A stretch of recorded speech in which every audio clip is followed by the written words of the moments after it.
Good dinner, Shabbos, Kodesh to everyone. Let's start off with a story.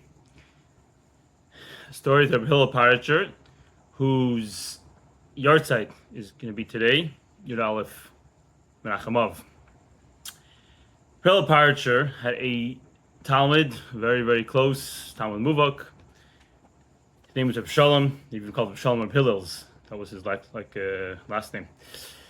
Rabbi Shalom was used to travel to Hillel always, and he was always found with him. Just wanted to learn from him. One year on Purim, Rabbi Shalom took a bottle of wine, and he took a apple, and middle of the Sudas Purim, he gave it to Rabbi Hillel, and he said, "Here's B'Shlayach Manis." And he explained, and he said, "Yayin, the wine, nichas yayin yatzasoid." And the apple, tapuach is gematria, is Rosh Tevis, tigalun, piskam, and v'semun chidusha. That you should reveal the statements and tell over chidushim. So the wine and the apple, both of them together, he was telling Rabbi Hillel, his teacher, please, teach me more chassidus. And Rabbi Hillel liked it a lot. He appreciated it. And when Rabbi Shalom saw Rabbi Hillel was in a good mood, so he said, can you promise me that I should be with you in Olam Haba, Gan Eden, together, if you're in your area in Gan Eden? And Rabbi Hillel told him, he said, that I can't promise, but I can tell you that wherever I'm going to say, whenever and wherever I'm going to be when I say Chassidus, wherever and wherever you're going to be, you'll be able to listen to me. You'll hear my whatever I'm going to say. So that he was able to promise him. So that leads us into a pasuk in this week's parsha, or something we learned from this week's parsha. Somebody kills somebody accidentally. He has to go to our Ir Miklat.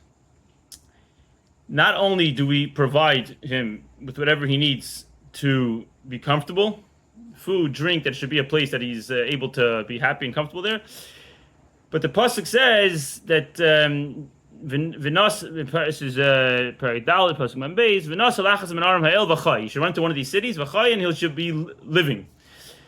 So the Gemara learns, the Rambam brings it down. The Rambam in Hilchos Eitzeach, Perek Zayin, first halacha. The Rambam writes that from here we learn v'chay. You should live that a student, a Talmud, who's killed someone accidentally and he's exiled, we bring his teacher along with him also. And his teacher goes to exile, to Golos, with him, to be with him. Meaning not only are we giving him physical food and whatever, we're going to give him his teacher because that's a Talmud's life, is Torah.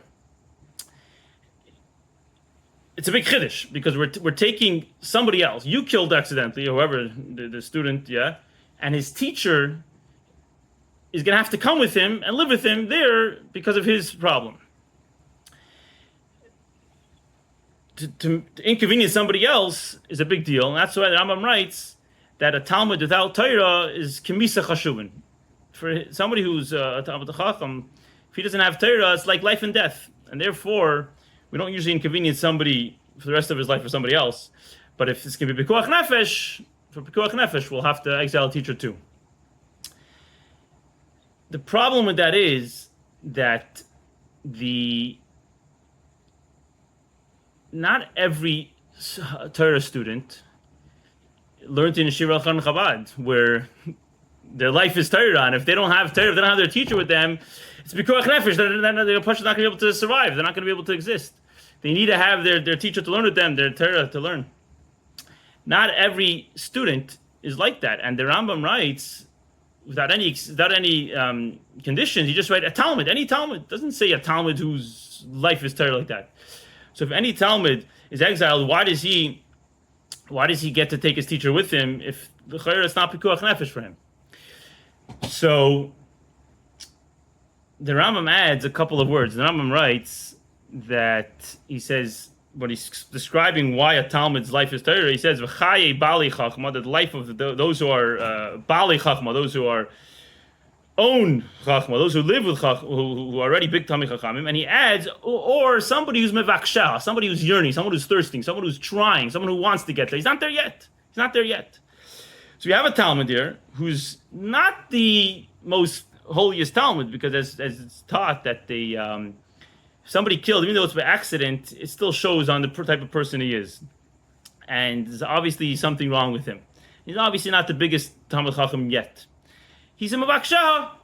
But he's looking, he's yearning, he's thirsting, and even such a person who wants to learn, for such a person, the teacher also needs to come with him, because the teacher is the only person who's going to be able to help him attain that goal and be able to actually have that learning and be able to fulfill his burning desire and his yearning to learn Torah. And for the rest of it, however long it takes, the teacher is going to be there with him to be learning with him. That's the idea, that even though he's a Mavaksheha, the teacher still comes with him. What's the lesson from this? So, first of all, don't kill someone accidentally if you don't want your teacher. No, okay. First of all, make sure you have a Seilach Rav. Make sure you have a good teacher, a good Rav, who, even on the periods of your life where you're just a Mavaksheha, you're just yearning and you're thirsting, but you're not really Bali Chacham, you're not sitting in YOEC and Torah so much that it leads life and death to you, that if you don't have Torah, you feel like a fish out of the water. But if you're in a situation of Mavaksheha, you're someone who wants. So if you have a good Rav, a good teacher, he'll be able to influence you and be able to help you and be able to fulfill that.